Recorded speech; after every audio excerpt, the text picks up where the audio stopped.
राजस्थान की राजनीति में कई बड़े नेता आए और कहीं गए। कुछ नेताओं ने सत्ता के दम पर पहचान बनाई तो कुछ ने अपनी विरासत के सहारे। लेकिन एक ऐसा नेता भी जिसने खुद को बागी कहा, बड़े दलों से टक्कर ली और लाखों समर्थकों के बीच अपनी अलग पहचान बनाई। दोस्तों, ये कहानी है हनुमान बेनीवाल की। आज राजस्थान में अगर किसानों, युवाओं और क्षेत्रीय राजनीति की बात होती है तो दोस्तों बेनीवाल का नाम जरूर सामने आता है। कोई उन्हें किसानों की आवाज कहता है तो कोई बेबाक नेता। कुछ लोग उनके भाषणों के प्रशंसक हैं तो कुछ उनके राजनीतिक फैसलों की आलोचना करते हैं। लेकिन एक बात से शायद ही कोई इनकार करे, उन्होंने अपनी अलग राजनीतिक पहचान बनाई। दोस्तों, इस कहानी की शुरुआत होती है राजस्थान के नागौर जिले के एक छोटे से गांव बरन गांव से। 2 मार्च 1972 को एक किसान परिवार में हनुमान बेनीवाल का जन्म हुआ। उनके पिता रामदेव चौधरी राजस्थान की राजनीति से जुड़े रहे और विधायक भी रहे। परिवार खेती किसानों से जुड़ा था, इसीलिए बचपन से ही हनुमान बेनीवाल ने ग्रामीण जीवन, किसानों की मेहनत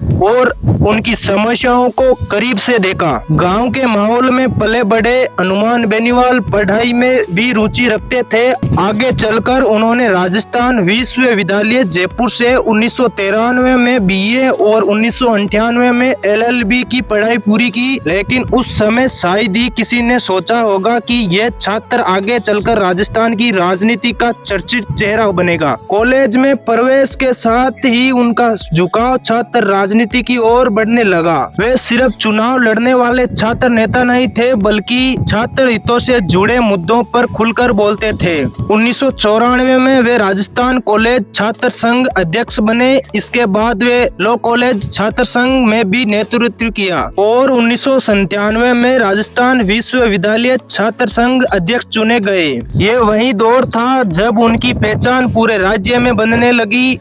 उनके भाषणों में आत्मविश्वास था, भीड़ को जोड़ने की क्षमता थी और सत्ता के सामने अपनी बात रखने का साहस भी। कई छात्र आंदोलनों के दौरान वे चर्चा में रहे। समर्थकों का मानना था कि वे छात्रों के अधिकार के लिए मजबूती से खड़े रहते थे, जबकि विरोधी उनकी शैली को आक्रामक बताते थे। लेकिन यही छात्र उनके राजनीतिक जीवन की सबसे बड़ी सीढ़ी साबित हुई। उन्हें अब एहसास हो चुका था कि उनका सफर सिर्फ विश्वविद्यालय तक सीमित नहीं रहेगा। आगे उनका लक्ष्य राजस्थान की मुख्य धारा की राजनीति था। लेकिन सवाल था, क्या एक छात्र नेता विधानसभा तक पहुंच पाएगा? यहीं से शुरू होती है उनके राजनीतिक जीवन की असली कहानी।